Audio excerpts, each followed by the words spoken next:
Ang imahen ay ginawa ng isang eskultor sa Mexico noong siglo XVII.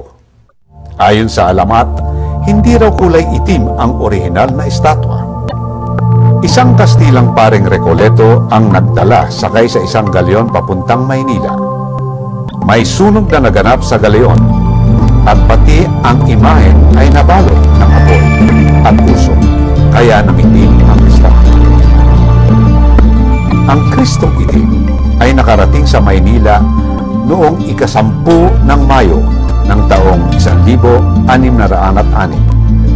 Ito ay inentrono at pinasayunan sa unang simbahan ng mga Recoletos, ang simbahan ng San Juan Bautista sa Bagong Bayan na ngay bahagi na ng Rizal Park. Noong taong 1608, ang imahen ay inilipat sa Intramuros. Mula noon, ang traslasyon ay pinagdiriwang sa pamamagitan ng prosesyon ng Nazareno sa mga kalye ng Quiapo. Ang pista ng Nazareno ay isa sa pinakamalaking pagdiriwang ng mga Katoliko sa Pilipinas. Taon-taon, hindi nababawasan ang sumasalo sa prosesyon, lalong dumarami ang mga nabibilang na deboto. Dahilan ay ang mga milagro na iniuugnay sa debosyon sa Kristong Nazareno. Maraming milagro at kababalaghan ang dulot ng Nazareno. Ang paghipo sa pamamagitan ng paghalik o pagpahid ng panyo sa Nazareno ay nakakadulot ng lunas o nakakagamot ng mga sakit ayon sa mga nananampalataya. Hindi nauubos ang mga kwento tungkol sa mga sakit na nalunasan bilang sagot sa panalangin ng mga taong sumama sa prosesyon o pagkatapos maipahid ang panyo sa imahe ng Kristong Nazareno. Mula sa iba't ibang dako, pumupunta ang mga Katoliko sa prosesyon at nagbabaka sakaling makalapit at mahipo ang imahen at makatanggap ng milagro. Dahil sa dami ng dumadagsang devoto, ang orihinal na imahen ay nasira. Para maibsan ang pagkasira sa orihinal, gumawa ng mga replika o imitasyon at ito ay ipinaparada tuwing pista habang nasa loob ang orihinal.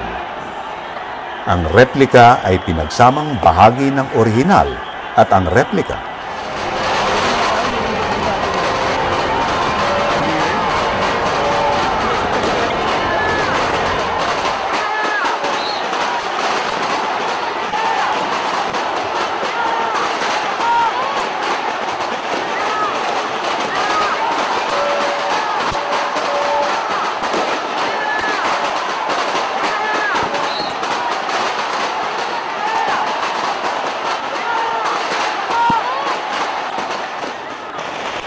pagkalabas ng poong Nazareno, kitang-kita ang pagsalubong ng mga deboto na parang alon sa dagat, palapit sa karosa, upang mahipo ang imahen o ang lubid man lang na ginagamit na panghila. Ang humihila ay mga nakapaang lalaki, mga miyembro ng iba't ibang samahan. Kung hindi man makalapit, inihahagi sa mga tuwalya at panyo at sinasapo ng mga nasa itaas ng karosa upang ipahid sa imahen.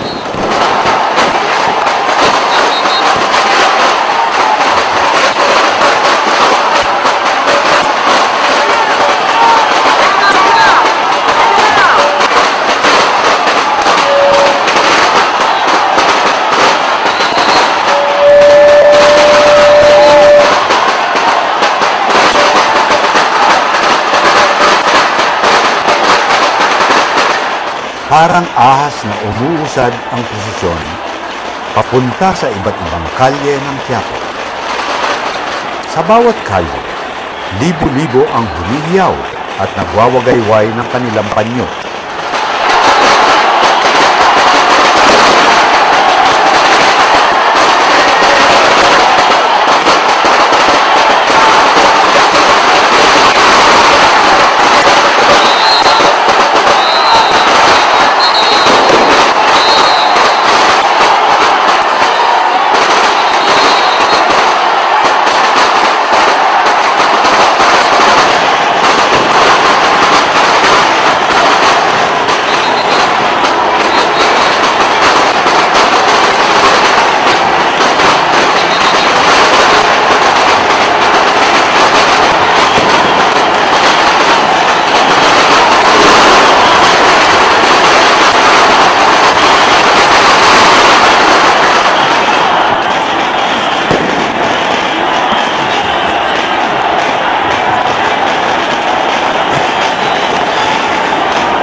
Mga kababaihan ay sumusunod at malayo sa gitna upang maiwasan na masaktan.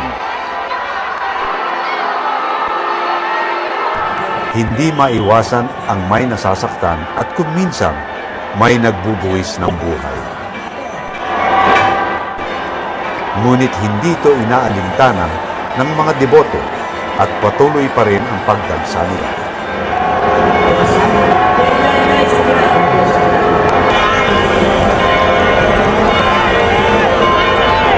Dalawang oras na ang lumipas mula nang mailabas ang Nazareno sa simbahan. Ang prosesyon ng Nazareno ay ang pinakamalaking manifestasyon ng relihiyong bayan. Ang kababaihan at mga matatanda ay nasa tabi. Ang iba ay may daladalang maliliit na bersyon ng imahe. Ano ang motibo? Anong naguudyok para pumunta ang mga deboto sa pista ng Nazareno taon-taon? Panata. Personal na sumpa o pangako na taon-taon sila ay babalik at sasama sa prosesyon kapalit ng pabor mula sa Panginoon. Ito ang madalas na sinasambit na dahilan kung bakit sila nandito sa Quiapo sa araw nito. Ito ay isang pangakong kailangan tuparin habang nabubuhay. Maaaring hindi ito tahasang na ihahayag ng karaniwang Pilipino. Subalit may isa pang dahilan na higit na malalim kung bakit malapit at magaan sa kalooban niya ang Nazareno. Siya ay kulay itim katulad ng isang ordinaryong manggagawa, magsasaka o mangingisda. Sa unang pagkakataon, narito ang isang Diyos na hindi kakulay ng mga naghaharing puti. Ang mga naghihirap ay nababalani rin sa Nazareno dahil siya ay mukha ng isang Diyos na dumaranas ng hirap at sakit para sa kapakanan ng sangkatauhan. May nagsasabi rin na ang debosyon sa Nazareno ay may mas malalim na ugat. Ang paniniwala ng katutubong Pilipino sa anting-anting at anito na ikinubli sa isang Kristiyanong orasyon o dasal na tumatawag sa Ama, Anak at Espiritu Santo.